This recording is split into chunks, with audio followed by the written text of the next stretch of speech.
Assalamualaikum, nama saya Nur Ainazul binti Zainul. Nombor matrik 16 DKA 191026 dan rakan saya. Nama saya Nur Syafina binti Ibrahim. Nama matrik 16 DKA 19S1133. Nama penilai kami ialah Puan Nur Azma binti Abu Bakar. Okey, kami akan membentangkan produk kami yang bertajuk Sistem Penuraian Air Hujan Sistematik. Okey, pengenalan. Sistem penuraian air hujan ini dikenali sebagai Rainwater Harvesting System. Ia merupakan satu sistem pengenalan air hujan di atas permukaan bumbung dan mengalir ke dalam tangki. Sistem penuraian air hujan ini dicipta untuk mengatasi masalah banjir dan kadar pembaziran. Ia penggunaan air dirawat seperti membasuh kereta, menyiram pokok, mengepang tandas dan peternakan. Sistem ini juga diguna pakai semestinya dapat membendung pembaziran dan ia juga merupakan satu langkah bijak untuk mengurangkan kos penggunaan air. Okey, sistem ini juga dapat mengurangkan pembaziran air hujan sekaligus air hujan ini dapat digunakan untuk tujuan domestik seperti menyiram pokok, mencuci kereta dan sebagainya. Secara tidak langsung, ia dapat mengurangkan penggunaan air bersih harian dan dapat menyimmatkan kos. Okey, Tangki yang dibuat dari plastik atau bahan-bahan lain akan ditempatkan di kawasan perumahan atau tempat yang lebih strategik. Saiz tangki yang digunakan untuk keluasan bumbung di satu tempat bermula dari permulaan air hujan yang turun dan akan mengalir ke dalam gata. Akan dibuat di bahagian sisi bumbung yang mana air ini kemudiannya akan mengalir dengan menggunakan sebatang paip dan dialihkan ke dalam tangki simpanan. Yang seterusnya ialah pernyataan masalah. Penggunaan air bersih atau air yang telah dirawat banyak dibazirkan, akan tetapi penggunaan semula air hujan boleh dilakukan dengan cara menyiram pokok bunga, peternakan dan sebagainya. Okey, dengan menyimpan dan menggunakan semula air hujan ini secara tidak langsung ia dapat mengurangkan kadar penggunaan air bersih dan ia juga dapat mengurangkan kos bil terhadap bil air. Okey, kadar penggunaan air per hari di kalangan penduduk dunia meningkat sedangkan sumber air bersih di dunia ini amat terhad. Okey, bagi kawasan atau negeri yang kerap dilanda kemarau, sistem ini amat susah untuk digunakan. Ini untuk memastikan bekalan sentiasa boleh didapati dan digunakan. Sekiranya kawasan yang menggunakan sistem ini terputus bekalan air bersih, sistem ini juga dapat berfungsi dengan sepenuhnya. Seterusnya ialah sistem penuraian air hujan sistematik. Okey, ciri-ciri keistimewaan sistem penuraian air hujan sistematik ialah pemasa dan pemercik air automatik.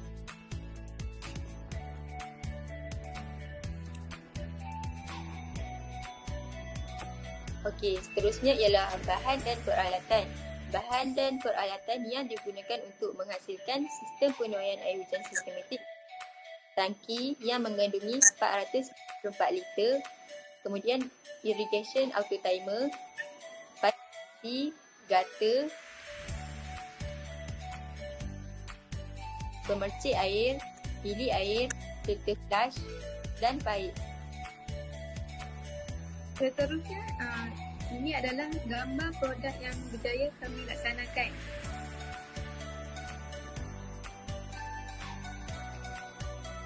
Okey, ini sistem penuraian air hujan sistematik berfungsi. Okey, air hujan ini akan jatuh ke atap dan mengalir ke gata.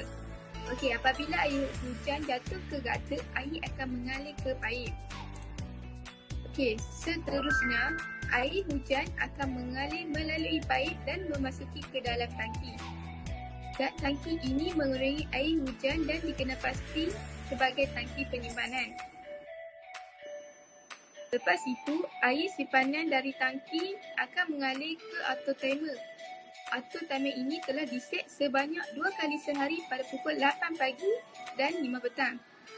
Okey, selepas melalui auto timer, air secara automatik akan mencurah dengan sendirinya melalui pemercik air. Video ini menunjukkan proses sistem penuraian air hujan sistematik. Air hujan akan jatuh ke atap dan mengalir ke gata. Seterusnya, air hujan akan mengalir ke penapis dan memasuki ke dalam tangki. Okey, yang seterusnya Apabila air hujan memenuhi tangki, terdapat dua paip di tangki, iaitu satu untuk pilih air dan satu lagi akan mengalir ke auto timer. Auto timer telah diset sebanyak 2 kali sehari, iaitu pada pukul 8 pagi dan 5 petang. Selepas melalui auto timer, air secara automatik akan mencurah dengan sendirinya melalui pemercik air. Adalah data dan analisis. Jadual di bawah menunjukkan kos air sebelum dan selepas penggunaan sistem penuaian air hujan sistematik pada bulan Ogos, September, Oktober dan November. Penggunaan bil air bulanan. Pada bulan Ogos, bil air dikenakan sebanyak RM25.60. Pada bulan September, penggunaan bil air dikenakan sebanyak RM46.90. Dan selepas penggunaan sistem penuaian air hujan, bil air pada bulan Oktober menurun dan dikenakan sebanyak RM28.30. Dan pada bulan November, kos bil air dikenakan RM21.70.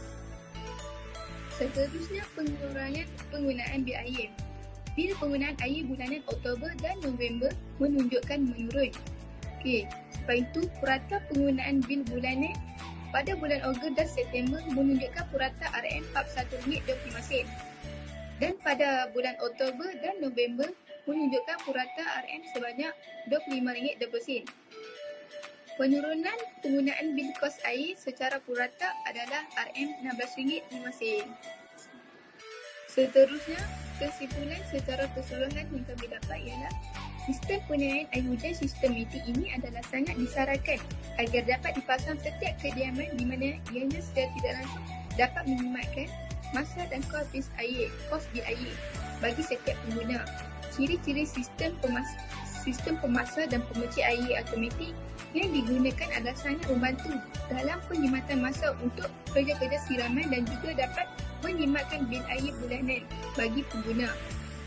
Langkah ini diberi perhatian dan diwawarkan kepada masyarakat sebagai salah satu langkah dalam penjimatan air. Okey, seterusnya, keistimewaan dia ialah sistem penuaian air hujan sistematik ini sangat praktikal untuk dipasang di kawasan kediaman. Yang kedua, mudah digunakan dan menjimatkan masa dan kos penggunaan air. Yang ketiga, ianya mudah dipasang dan diselenggarakan. Dan seterusnya, kos penyediaan dan pemasangan yang murah dan dikenakan sebanyak RM855.80.